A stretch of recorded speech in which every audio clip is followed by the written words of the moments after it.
Debate y conversación para comenzar tu mañana. Al Pan Pan, con Mirna Schindler. Entrevistas con los actores de hoy. El mostrador, el poder de la independencia. Tal como están ustedes, muy buenos días. Iniciamos un nuevo capítulo de Al Pan Pan aquí por elmostrador.cl. Vamos a seguir tomándole el pulso al nuevo gabinete, o al gabinete más bien, del presidente electo José Antonio Kast, sobre todo porque persiste la duda respecto del alto número de independientes, de personas que no tienen un partido político. Los más antiguos señalan que esta es una fórmula que está destinada a fracasar. Son 2/3 del gabinete que no tienen esa vinculación a ninguna colectividad, pero vamos a ver cómo se desarrolla esto. Lo que sí vamos a estar analizando varias capas que tiene, por supuesto, esta decisión del presidente electo con el cientista político, director del Departamento de Ciencia Política de la Universidad de Talca, Mario Herrera, en el siguiente bloque. Pero ahora nos vamos a concentrar en un tema que, de los grandes temas, ¿no?, que están en la base del desarrollo de nuestro país, como es la educación. Uno de los problemas crecientes que están enfrentando las universidades es que los jóvenes llegan con una muy mala base, sobre todo en matemáticas, ¿no? Y el prorector de la Universidad de Santiago, Juan Escric, alerta sobre una grieta invisible que se nota especialmente en esa asignatura. Entonces, ¿qué es lo que ocurre? Las universidades tienen que hacer un tremendo esfuerzo para nivelar, para hacer el trabajo que en definitiva no se hizo en el colegio. Y eso provoca una serie de inconvenientes que lamentablemente en muchos casos termina o con la reprobación o con la deserción o, en el mejor de los casos, con un atraso en la titulación. Vamos entonces a conversar a esta hora con el prorector, profesor titular del Departamento de Física de la Universidad de Santiago, investigador del Centro de Nanociencia y Nanotecnología, Juan Escric. Juan, muchas gracias por estar con nosotros esta mañana aquí en Alpampar. Muy buenos días, Mirnas. Muchas gracias por la invitación. Juan, quiero partir, si me permites, con una reflexión que hace en su último libro, quien fuera director de Educación 2020, Mario Weissbluth. Y Mario Weissbluth dice algo que me pareció muy importante. Dice que los estudiantes egresados de educación media tienen muy baja capacidad de expresión oral y casi nulas en las que han sido definidas como las habilidades para el siglo XXI. También dice que la comprensión lectora y de matemáticas de los chilenos con educación superior equivale a la de las personas con solamente educación secundaria de los países de la OCDE. Dice que si esto tú lo llevas 20 años atrás, tenemos la misma medición o la misma constatación. ¿Qué es lo que ha pasado que no hemos podido mejorar en este ítem? Y efectivamente, yo comparto la reflexión de Mario. No hemos avanzado tanto como hubiésemos querido respecto de la formación, la educación de alguna manera de nuestro estudiantado.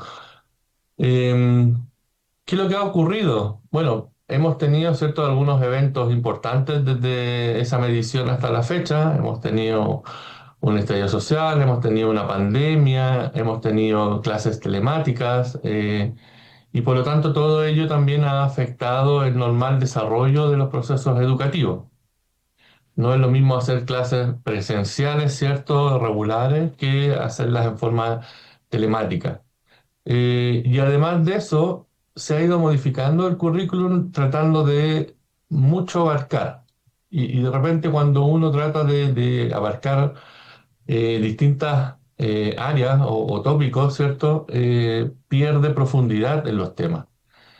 Y respecto a la educación superior, o lo que menciono yo en mi columna, lo que está ocurriendo es que efectivamente están llegando el estudiantado a la universidad con un perfil de ingreso debilitado en comprensión lectora, en matemática, en ciencia, y eso lo mide directamente la última PAES. Y la universidad, aunque hace esfuerzos importantes a través de sus distintos programas de acompañamiento y de apoyo, no puedes tú en 4 o 5 años resolver un problema que no se atajó en una escolaridad de 12 años, ¿ya? Eso es lo que está ocurriendo y además estamos ingresando a los estudiantes con un perfil de ingreso más debilitado y estamos, por otro lado, con la presión de que las carreras universitarias tienen que ir acortándose. Entonces la ecuación no termina por cuadrar. Ya, a ver, pero lo que quiero también entender es lo siguiente, cuando hablamos de esa brecha, ¿no? De ese gap Ujú. que no termina por cerrarse cuando estos jóvenes entran a la universidad. Estamos hablando de jóvenes que provienen de qué tipo de educación, pública, subvencionada o educación particular pagada. En general, el estudiantado promedio, ¿no? No estoy diciendo que hay un tipo de estudiante que venga de educación pública o privada. Eh, si uno analiza hoy día el estudiantado o las personas que tienen en la edad de enseñanza media, entre los 14, 15 años y los 18 años, muchos de ellos tienen serias deficiencias en conceptos matemáticos simples y el problema es que esto no solamente afecta después su rendimiento escolar y su rendimiento universitario. Lo que yo estoy mencionando es que eso afecta en general para la vida. Es decir, son personas, solo un ejemplo, ¿Ya? el sistema bancario permite que estudiantes, o sea, gente entre 2, 13 años, 14 años ya tenga una tarjeta de débito.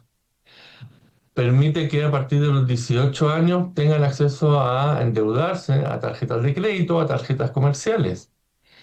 Y estoy hablando de que esos estudiantes tienen bajos conceptos, no en matemática avanzada, no en cálculo avanzado, sino que en proporciones, en fracciones, en tasas de interés, etcétera. Y por lo tanto estamos sacando de alguna manera al sistema eh, adultos de 18 años que no están preparados para ello. ¿Ya? Por lo tanto, junto con decir que este estudiantado no está llegando a la universidad con la preparación requerida o con la que de alguna manera las instituciones esperan de ello, le está afectando en su diario vivir. Y eso obviamente cuando tú empiezas por ejemplo, a endeudarte y a entrar en un círculo que no ves salida, genera obviamente mucha frustración. Perfecto. Ahora, ¿qué dirías que está fallando en la educación escolar para que los jóvenes lleguen tan mal preparados, ¿no? En temas como lo que dices tú, cuestiones básicas de matemáticas, comprensión lectora.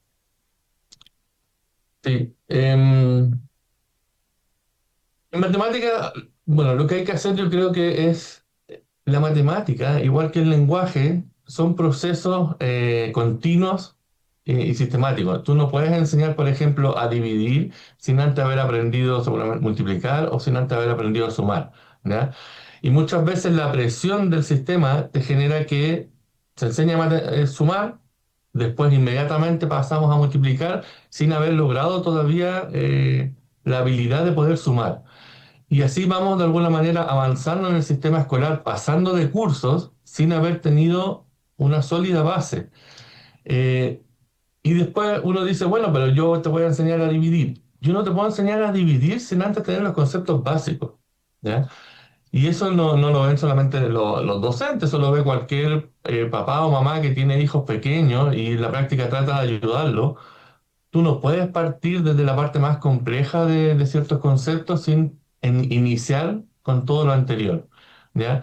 Yo creo que el currículum hoy en día es muy pesado, está tratando de ver muchos temas, muchos conceptos y está avanzando sin los hitos necesarios, de alguna manera, de soporte que te generen la estabilidad para poder continuar avanzando en la educación. Mira, en el mismo libro, Mario Weissberg, un libro que se llama ¿Qué hacemos con Chile? 10 propuestas para un nuevo ciclo de progreso, dice que en el país hay un 57% de personas entre 25 y 64 años que tiene analfabetismo funcional. Las personas que están en esta condición solo pueden comprender textos muy breves con mínima información que los distraiga.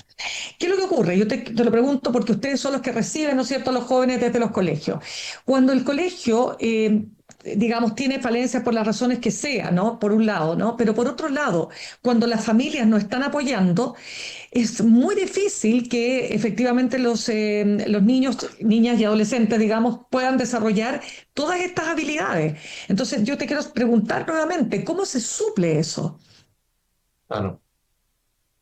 Las familias cumplen un rol clave, pero no podemos cargar sobre ellas un problema que es estructural. Hay que entender que no todas las familias tienen las herramientas para enseñar matemáticas, y menos matemáticas un poco más complejas o matemáticas financieras. Por supuesto que uno puede, la familia llega en principio hasta sexto, séptimo, básico, pero de ahí en más ya se hace mucho más complejo, ¿no? Todas las familias tienen la misma herramienta y para eso existe justamente el sistema educativo, ¿ya? Respecto de la comprensión lectora, y hubo un hito importante y es que tuvimos una pandemia, ¿cierto? Y un estallido social y tuvimos con clases de telemática durante mucho tiempo. Eso implicó que hubo una generación que estaba en primero básico, por ejemplo, que aprendió a leer en la casa. Partamos por eso, ¿ya? Y también con el tema de las redes sociales, ¿cierto? Y todo, la mensajería de texto hoy día que utilizan los jóvenes, se ha perdido, por ejemplo, la capacidad de escritura manuscrita. O sea, hoy día en general en los colegios se enseña simplemente la escritura con mayúsculas simplemente y los mensajes cada vez más cortos. Por lo tanto, se está perdiendo la capacidad también de escribir, de redactar y de comprender. Y eso afecta porque muchas veces ni siquiera entienden los enunciados de los problemas o en las evaluaciones, y eso lo vemos efectivamente en docencia. ¿Cómo lo hacen para entender bien cuando reciben a estos jóvenes que tienen tanta brecha, insisto? ¿Cómo lo hacen para nivelar? ¿Cuánto cuesta ese proceso? Sí, en las universidades hay dos mecanismos de ingreso y de apoyo a la institución. Uno son los PASES que apoyan a los estudiantes desde la etapa escolar, ¿cierto? Y de alguna manera los van les van fortaleciendo sus bases a la hora de ingresar a la institución. Ya es un mecanismo de inclusión y de acompañamiento hacia la universidad. Y el otro sistema es el que tenemos en la universidad nosotros, el PAYEP, que justamente da apoyo y acompañamiento a quienes más lo necesitan, a los que tienen efectivamente brecha en los cursos de primeros años. Estamos hablando de cálculos, álgebra, etcétera. Además de esos programas que son permanentes y que el estudiantado que los sienta los puede utilizar cuando lo estime conveniente, las universidades hacen también unas semanas de inducción antes del proceso de ingreso a la clase. Pero lo que estoy diciendo es que esos programas, aun con lo valiosos que son medidas de alguna manera en un tiempo definido, corto, y que difícilmente va a resolver un problema que no se vio durante 12 años de escolaridad, ¿ya? O sea, en el fondo quiere decir eso que los jóvenes están destinados a que o sea, en el mejor de los casos tú puedas alargar tu tiempo de titulación y en el peor desertar. Sí. O sea, lo que está ocurriendo hoy en día en el sistema universitario es que efectivamente hoy día tenemos un proceso de matrícula, ¿cierto? Están los chicos ingresando a las universidades con muchas ilusiones y, eh, y a mí lo que quisiera yo de alguna manera resaltar es que se genera también un proceso de frustración cuando se dan cuenta que la educación recibida muchas veces en el colegio, ¿cierto? Tiene una brecha respecto de lo que se les va a enseñar en la universidad. Por lo tanto, ese salto que se tiene que producir entre lo que finalmente recibieron o el conocimiento que tienen en el colegio y que van a empezar en la universidad, tiene que ser resuelto, porque si no van a estar sufriendo todo el tiempo en la universidad, lo que significa que efectivamente ellos empiecen a retrasarse en su titulación oportuna, es decir, una carrera que se supone que eran 5 años empieza a ser 6, 7 años, o efectivamente en algún momento puedan incluso desertar de la carrera, ¿ya? Y Por lo tanto, ya, ¿cómo resolvemos esa sí. brecha para que el estudiante junto con la motivación y la felicidad de haber escogido una carrera que es de su interés, ¿cierto? No sufra de alguna manera por tratar de compensar lo que no vivió durante esos 12 años.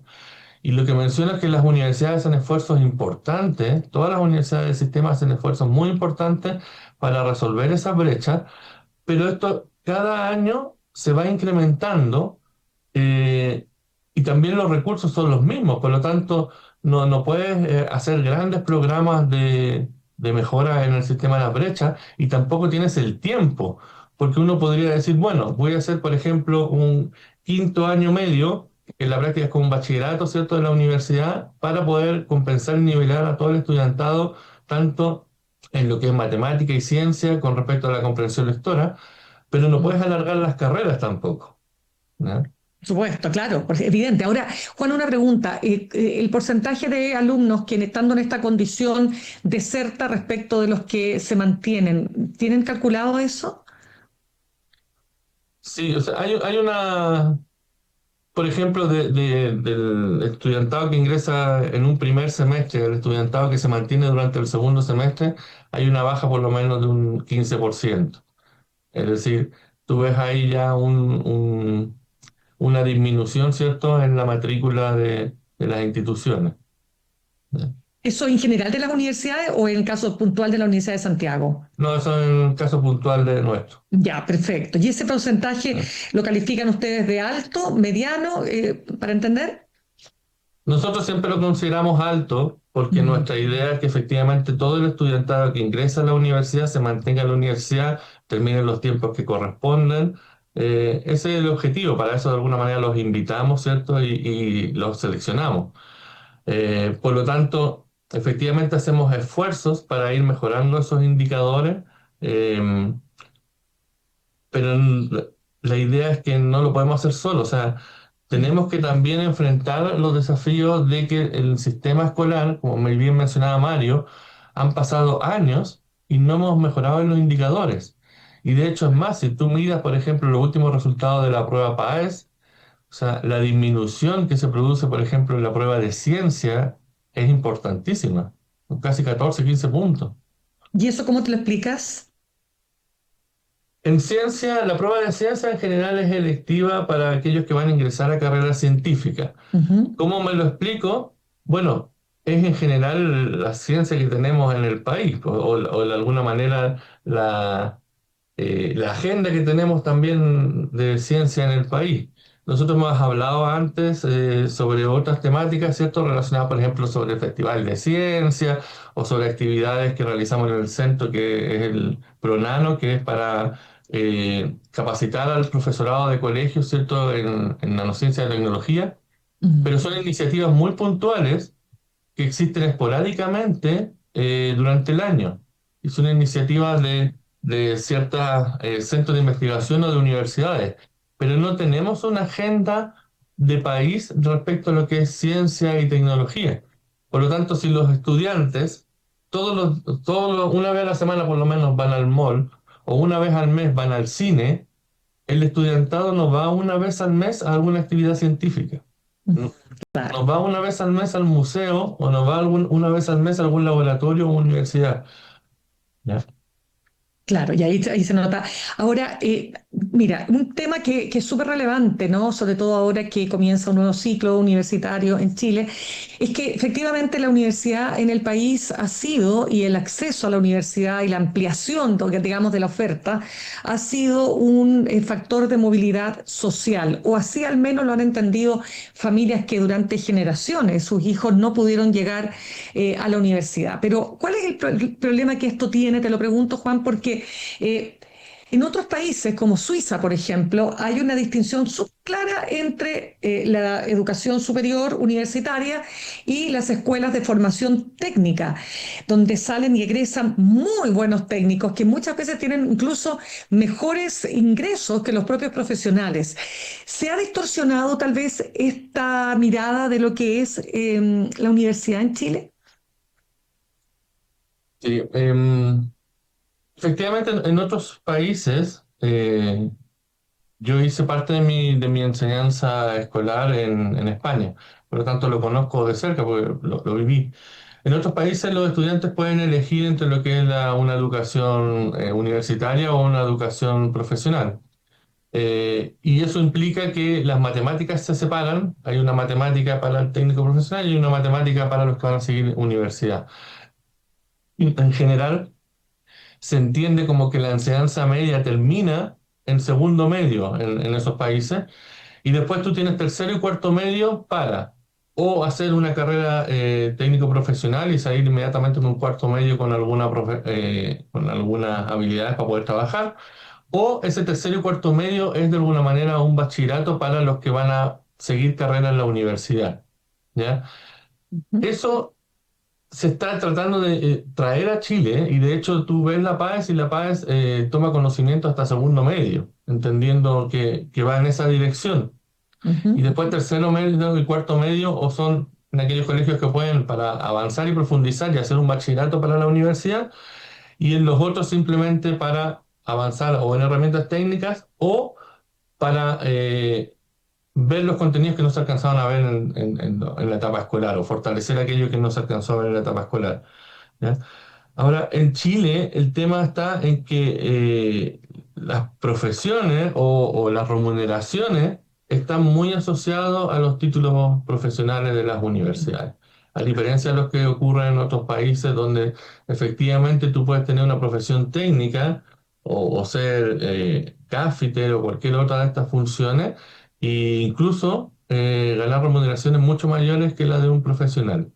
Eso en Chile hoy día todavía no ocurre, y por lo tanto es muy importante, o la sociedad impulsa mucho a tener un título universitario.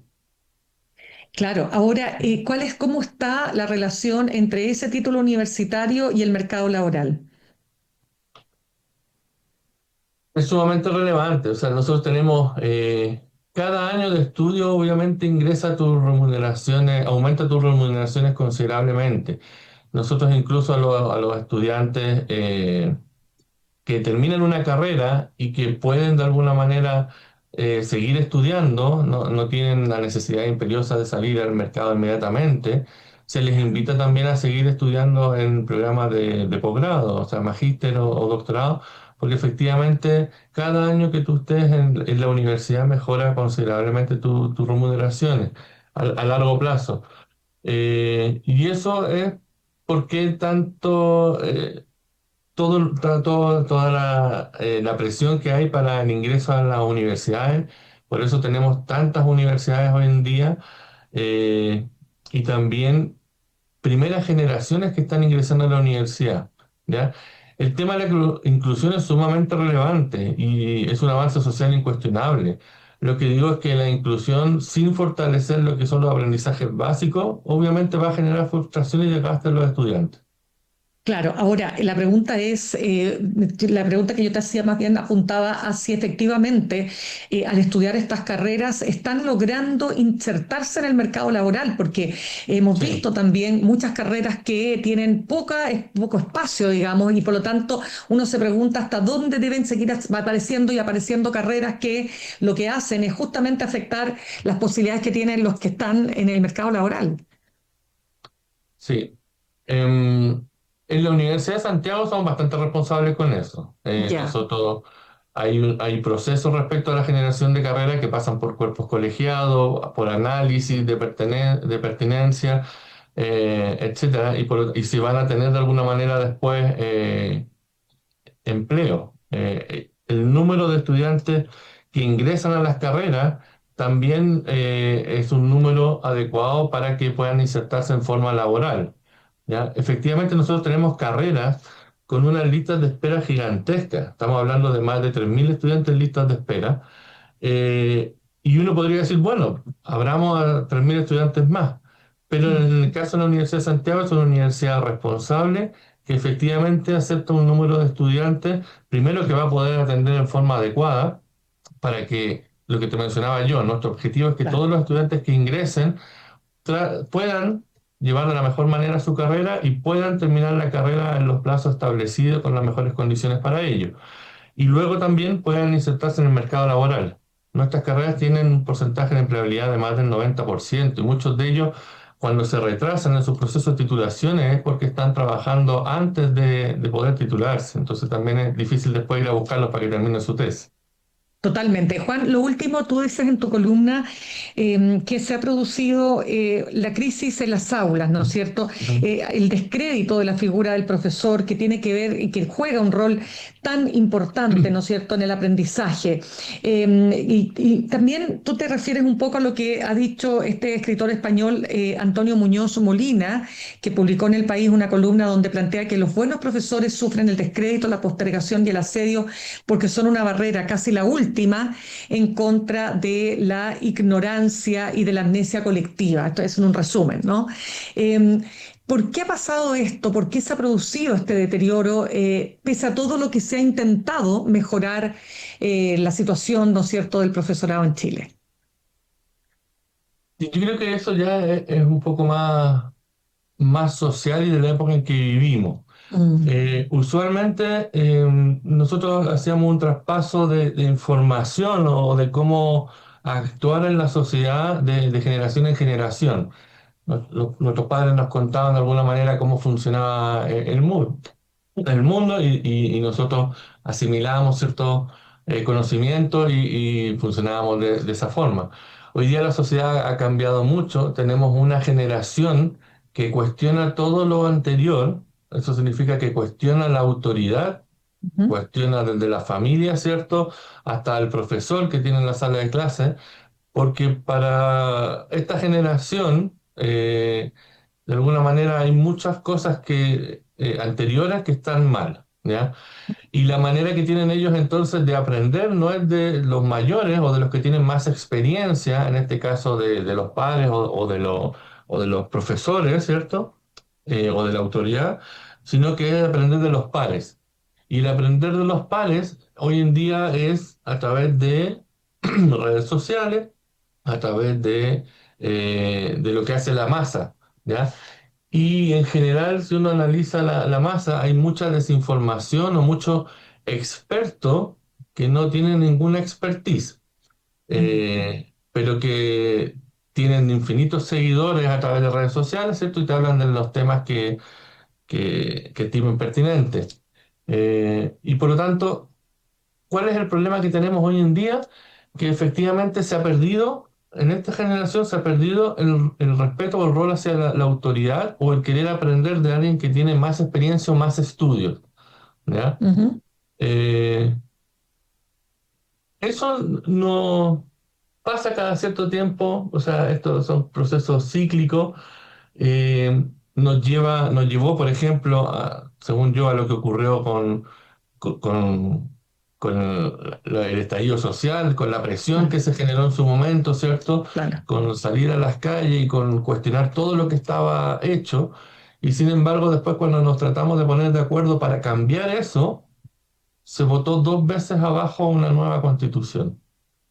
Entonces, en la práctica son procesos que generan ciertos cambios estructurales, pero que tiene que ver con este quiebre generacional.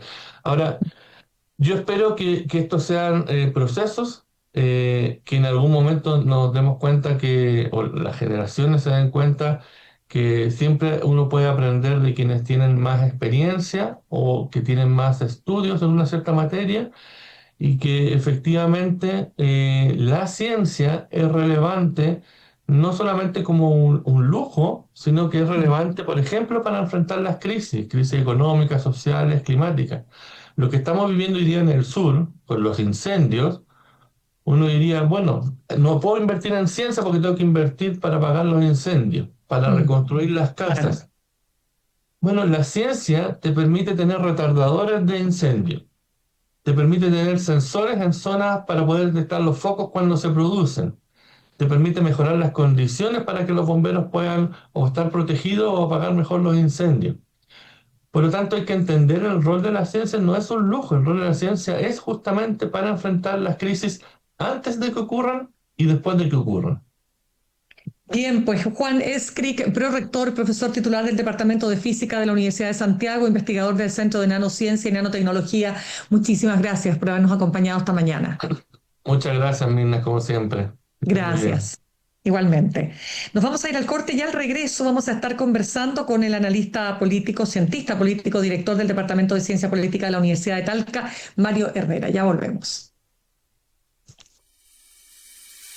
En instantes, una nueva entrevista en Al Pan Pan con Mirna Schindler por El Mostrador Podcast, el poder de la transparencia.